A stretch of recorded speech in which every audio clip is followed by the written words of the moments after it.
Bonjour à toi. Dans cette petite vidéo, laisse-moi te montrer la voix de Sleeping Charm. Et c'est pas Stone. Hein. Bon ben du coup il y aura pas Charden non plus. Hein.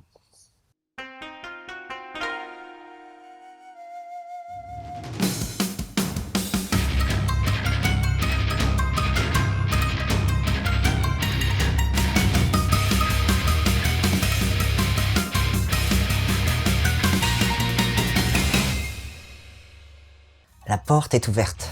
Tu te rends compte? Elle est enfin ouverte. C'est le moment de se diriger vers elle. Pourquoi ça? Je sais pas trop. Mais tout ce que je sais, c'est que je dois me diriger vers elle.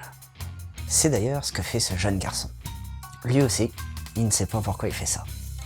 Pourtant, une voix lui avait suggéré de ne pas le faire. Mais la tentation était trop forte. Au passage, pas moyen qu'il se souvienne qui lui avait dit ça.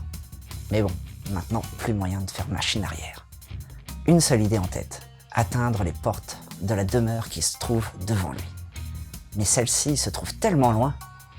En plus, l'ombre qui est derrière lui se rapproche de plus en plus et avale au fur et à mesure les personnes qui l'avaient suivi.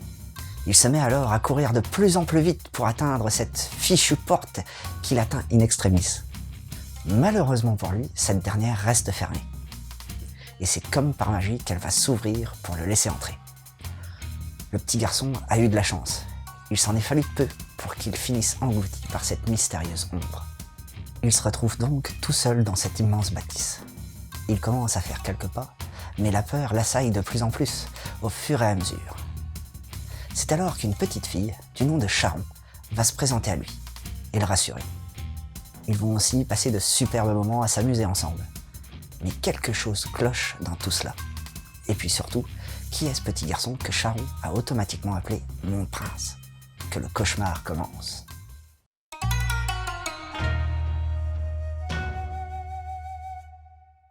Je te préviens tout de suite, le trait est un peu particulier. Car en effet, l'auteur a su allier deux styles assez différents. Tout d'abord, on a un dessin assez mignon, avec des personnages au visage assez rond, de grands yeux, quelque chose qui respire l'innocence. On pourrait très bien le comparer au trait de Minuscule par exemple.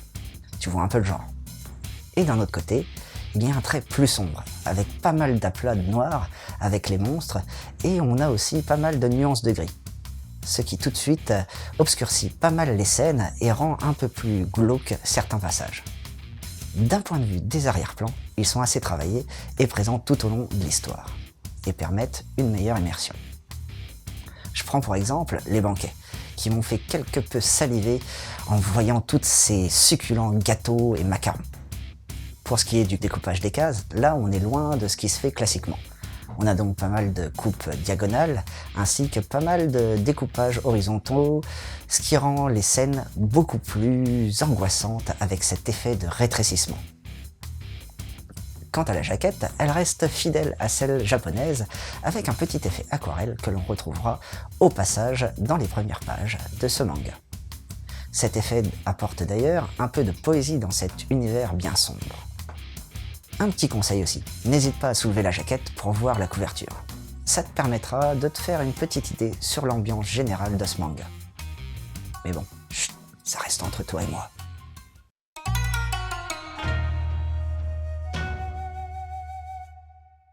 À la réalisation de cette œuvre, on retrouve Mogi Sayaka.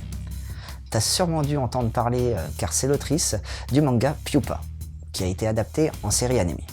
Si tu veux te faire une petite idée, ça te permettra de pas trop perdre de temps, car c'est des épisodes de 4 minutes. C'est aussi grâce à Pyupa que Mogi Sayaka a pu signer 3 contrats pour des mangas dont Sleeping Charm en fait partie. Mais bon, trêve de présentation de l'auteur et entrons dans le vif du sujet, avec un peu de mythologie tout d'abord. De mythologie grecque pour être plus précis, avec le personnage de Charon. Dans la mythologie grecque, Charon est un noché.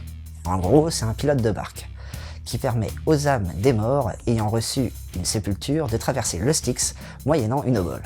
Et oui, déjà à l'époque, il fallait payer le taxi. Tout cela pour rejoindre les enfers.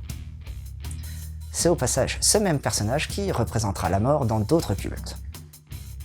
Pourquoi je te parle de ça? Parce qu'il y a pas mal de ressemblances dans ce manga. Tout d'abord, le garçon passe par une porte qui pourrait très bien s'apparenter à celle des enfers. En plus, sur celle-ci est écrit « Abandonnez tout espoir, vous qui passez cette porte ».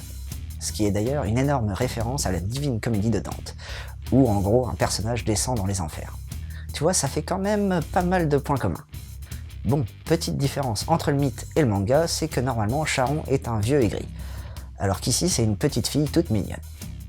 Mais tu verras qu'il ne faut pas trop se fier à sa mignonitude, on va dire. Car quelques serviteurs mettent en garde le petit garçon en lui déconseillant de manger les macarons que Charon lui offre, ou encore qu'elle n'est pas ce qu'elle prétend être. Tant que j'y suis, il y a pas mal de dualité à l'intérieur de chaque personnage. Par exemple, le petit garçon qui se fait appeler prince par Charon se fait aussi appeler roi par un serviteur, et à un moment donné, il est très loin d'être le petit garçon apeuré qu'il peut être à certains passages. Ça nous laisse pas mal de mystère sur ce dernier, et c'est fort agréable, car ça va te donner envie d'avoir la suite entre les mains. En résumé, Sleeping Charon est un seinen qui nous promet pas mal de surprises sur une base mythologique, et qui plus est, c'est une série courte en 3 tomes, donc tu prends pas trop de risques. Tiens, tant que j'y pense, faudrait que tu lises Pupa, du même auteur. Ça te permettra de te familiariser avec l'univers de Mogi Sayaka, avec l'histoire de 2 enfants maudits, et si tu veux, on a déjà fait un mangado dessus. Ensuite, au niveau du style graphique, ça me fait penser à la petite fille aux allumettes de Suzuki Sanami, qui te fera découvrir Rin, une vendeuse d'allumettes chimériques qui donne vie aux chimères quand on les allume.